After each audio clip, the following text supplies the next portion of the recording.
Olá, seja bem-vindo ao Ler Açores. Daniel de Sá é já considerado um ícone da literatura açoriana. O escritor miquelense que cresceu rodeado de livros, mas só publicou mais tarde com a devida maturidade.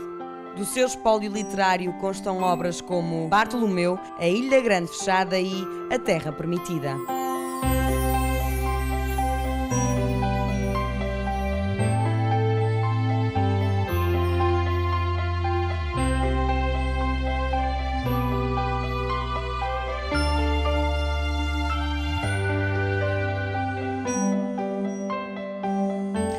Daniel Sá é alguém que nasceu aqui na Maia há 68 anos, numa casinha muito pequena, e depois criei-me em Santa Maria, estive lá dos 2 aos 15 anos, de maneira que tenho assim uma cultura de povo, mas ao mesmo tempo num ambiente mariense altamente culto, que era o aeroporto de Santa Maria e o externato de Santa Maria, que era de facto sem dúvida, a melhor escola particular que havia nos Açores na altura. Em termos de edição de livros, eu sou um escritor tardio. Só publiquei aos 38 anos a primeira obra. Em termos de intenção e de escrita mesmo nos jornais, comecei muito antes. Parafraseando o bem amigo Tomás Vieira, quando lhe perguntam quando é que ele começou a pintar, ele diz: não, todas as crianças pintam desde muito cedo. Umas param, deixam de pintar, outras continuam pela vida fora.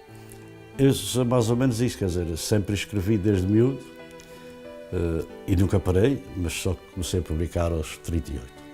O meu livro, que mais tem corrido o mundo até, e que já tem teses de mestrado feitas no Brasil e de doutoramento, que aparece em algumas universidades, é A Ilha Grande Fechada.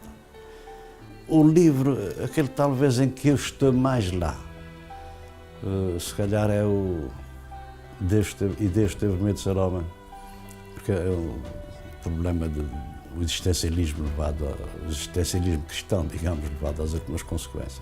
Porque eu tenho a sorte de ter sido da geração da revista O Cavaleiro Andante, talvez a melhor revista juvenil de sempre, a geração que lia Tom Sawyer e a Huckleberry Finn, que lia o Emile Salgari.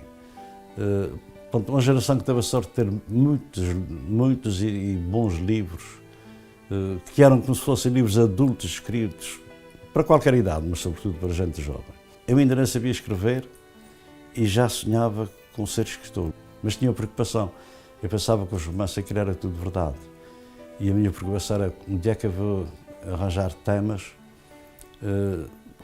verdadeiros que valham a pena para escrever um romance, afinal não é preciso. As capitais é que decidem tudo, é que definem os gostos, é que definem o que é bom e o que é mau, quando muitas vezes sem razão. De maneira que o nosso problema maior é o problema de todo o país, que não seja Lisboa. Os jovens açorianos, escritores, não devem ir em modas.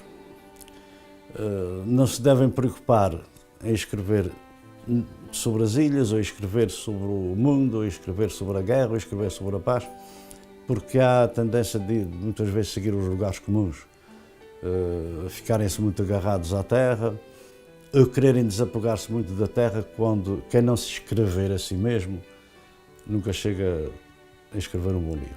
Portanto, cada um tem de se preocupar consigo mesmo e em transmitir-se, em revelar-se através da escrita aos outros. Porque a literatura que se dá no ensino tem pecado por impor certos livros.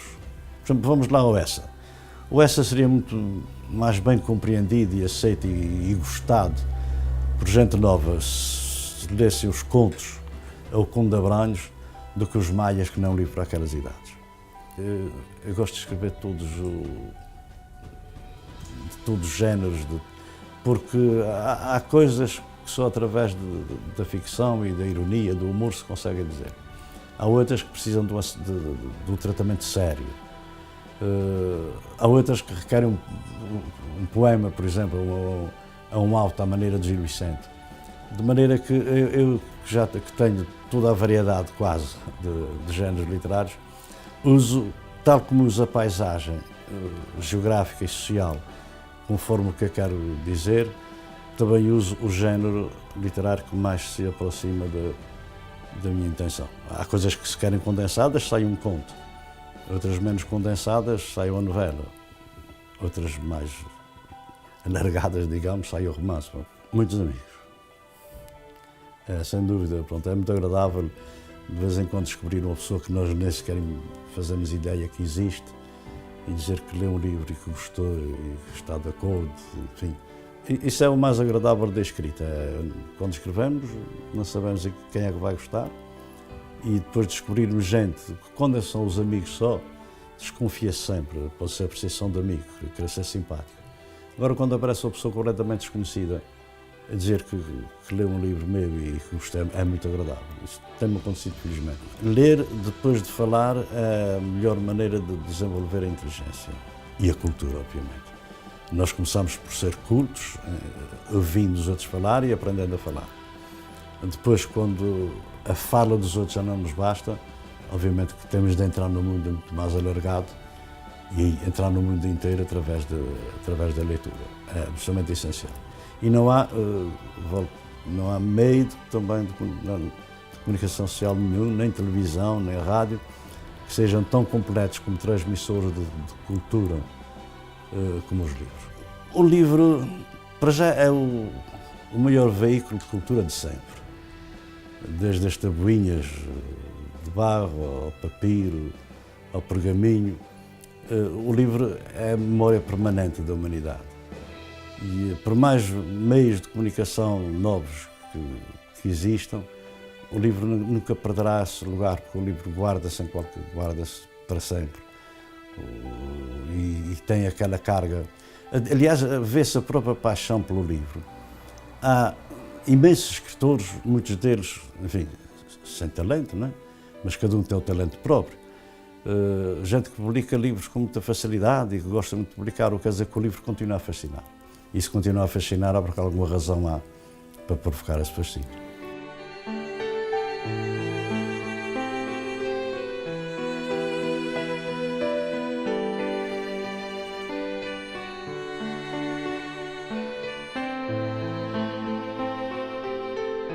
A conversa com Daniel de Sá nesta edição do Ler Açores. Nós voltamos na próxima semana. Até lá, boas leituras.